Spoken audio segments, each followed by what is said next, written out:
And Allah has the supreme examples. Tawakkul is putting your full trust on Allah, who has the supreme examples, Allah subhanahu wa ta'ala. You may go through dark tunnels in your life.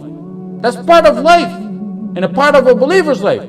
You think they're dark, but Allah always chooses what's best for you. عَجَبًا لِأَمْرِ الْمُؤْمِنِ إِنَّ أَمْرَهُ كُلَّهُ لَهُ خَيْرٌ. It's astonishing the matter of a believer. Everything that happens to him is good. You may not know it. You may not see the wisdom of it in this life. You may later on see it. If you don't see it in this life, you will see it in the life after.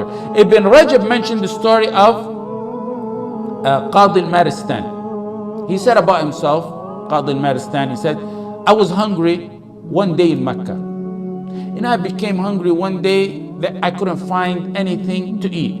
So I went walking around in Mecca. I found a pouch, a tightly tied pouch. I picked it up and brought it to my house. And then in my house, when I untied it, I found a beautiful necklace of pearls that it's like I've never seen anything like it before. He went from a difficult time to the utmost of ease.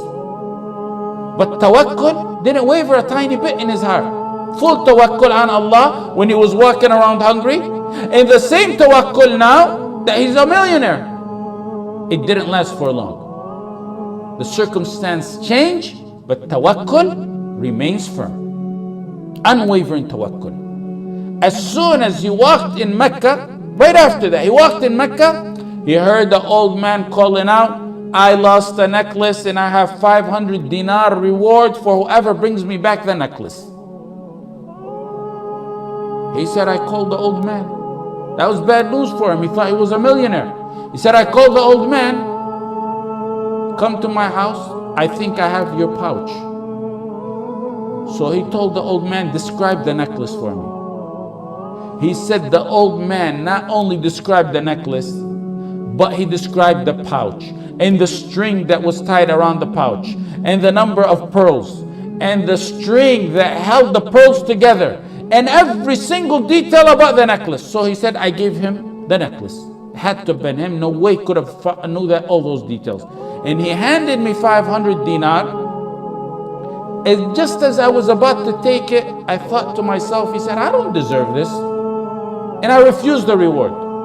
The man kept insisting on giving the reward.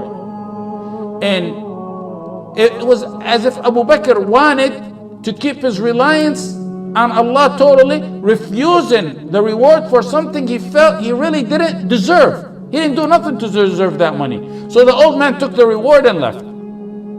Qadi al-Maristan, whose name is Abu Bakr, Kunya Abu Bakr, said, I left Mecca after that. And I took the ocean. And on the way, the ship began to sink. All the money on board sunk. And many of the passengers, most of them, died. He said, I seen a small raft while I was in the water. I held on to it. And the wind kept blowing me for such a long time until I got to an occupied island. When I landed on the island, he said, I immediately headed to the masjid, finding that there's no one there, so I began to recite Quran. The people attended the masjid. They came to me, stranger in town. They asked, could you teach us Quran? They seen him recited. Could you teach us Quran? He said, yes. And then they began to overwhelm him with gifts. Then he said, I seen pages in the masjid one day, so I began to read in them, pages of the Quran. They said, you even know how to read and write? He said, yes. They told him, will you teach us and our children how to read and write? And they began to learn from him how to read and write, and also they showered him with gifts. Then they told him one day, after being there for some time, we have this problem. We have this young orphan girl. She has recently been orphaned. Her father died, and we want you to marry her.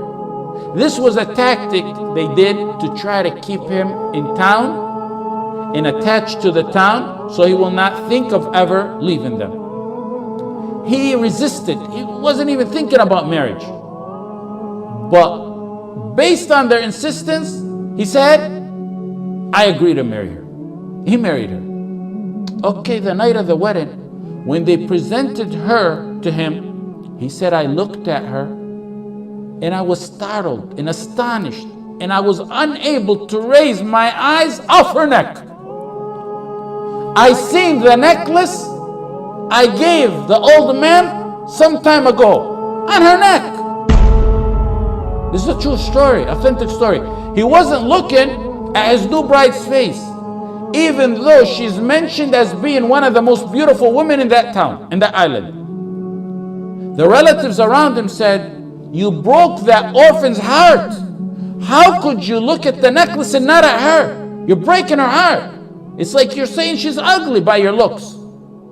He said, I began to tell them the story of how I found that necklace on her neck, and how I returned it to some old man in Mecca, and how I left Mecca, and then the ship sunk, and how I arrived to their island. I told them the whole details of the story. They began to shout and cry, La ilaha illallah, Allahu Akbar, La ilaha illallah, Allahu Akbar. And the crowds in the town began to gather. He said, why are you people doing this, and why are you astonished? They told him, the man you gave the necklace to is the father of this girl. And what's more astonishing than that is we used to always hear him say, I never met a Muslim on the face of this earth like the man who returned the necklace to me. And they said we used to always hear him make dua, oh Allah, unite that man who returned the necklace with my daughter as her husband. He used to always ask Allah subhanahu wa ta'ala that he be the husband to his daughter, and Allah answered his dua.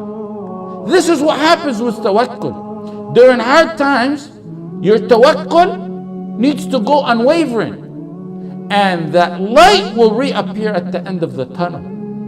Tawakkul is your source of ease and happiness in both difficult and happy times. That's not the end of the story. Look it, from tunnel to tunnel. You see the light, there you go in another tunnel. He said, I lived with her a very nice life, and Allah blessed me with 2 children. Tawakkul, through ease and hardship. Then she died. His wife died. Another hardship. So he said, me and my sons inherited the necklace. Then my 2 children died. Another hardship, but no, the tawakkul's still there. He said, then I sold the necklace for 100,000 dinar. And that's where I got the wealth. He was explaining later on how he got the wealth he has. وَمَنْ يَتَّقِ اللَّهَ يَجْعَلْ لَهُ مَخْرَجًا. Whoever fears Allah, he keeps his duty to Allah, Allah will always find him a way out from every single difficulty you can imagine. وَيَرْزُقْهُ مِنْ حَيْثُ لَا يَحْتَسِبْ. He will provide him from sources he never imagined. وَيَرْزُقْهُمْ, it will come from sources you never even perceive. وَمَنْ يَتَوَكَّلْ عَلَى اللَّهِ فَهُوَ حَسْبُهُ. وَمَنْ يَتَوَكَّلْ عَلَى اللَّهِ فَهُوَ حَسْبُهُ. Whoever puts his trust in Allah subhanahu wa ta'ala, he will be sufficient for him. Whoever puts his trust in Allah subhanahu wa ta'ala, he will suffice him.